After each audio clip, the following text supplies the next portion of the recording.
今日嘅故仔主角係雲南三卡拉嘅兩姊妹。因為阿妹當年出世嗰陣時係超生嘅，咁佢老豆咧就因為呢件事冇咗份工，就開始日夜飲酒發酒癲，成屋企人將啲錯全部怪晒俾呢個阿妹。我屌，我最閪嬲呢啲屙屎唔出賴地眼嘅仆街啦！係咯，怨天怨地怨個老婆怨個女，就係唔怨自己控制唔到自己碌嘢係嘛？我都係嗰句話，管唔好就斬落嚟放去大英博物館嗰度擺住俾全世界人一齊欣賞。阿妹咧就可憐到喺屋企度連屬於自己嘅張床都冇。四時嘅阿妹咧就好羨慕自己家姐，雖然日日都加重屋費，有時仲打埋起身添，但係咧個個都要食晒家姐。即係平時個家姐對個阿妹再好啊，喺咁扭曲嘅生長環境之下，個阿妹心理唔變態都出奇啦。所以阿妹咧就成時想同自己家姐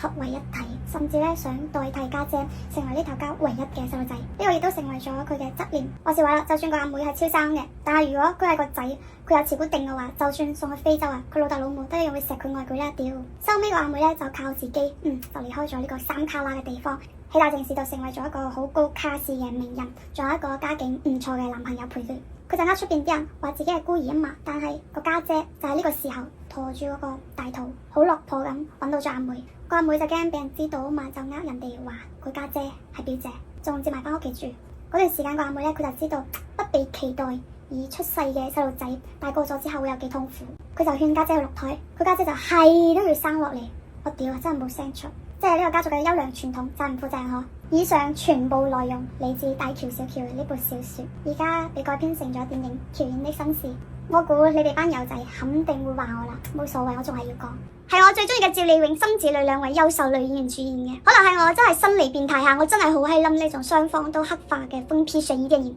按照家下流出嘅物料，佢兩個姊妹情冚唪唥黑化晒，變成咗各懷鬼胎嘅瘋批嘢先知啊！哇，最好就係呢兩個癲婆發噏風，懟撚晒班傻閪。當然以上咧都係我嘅個人解讀哈，至於電影內容咧，我哋就一齊期待10月26號電影上映啦。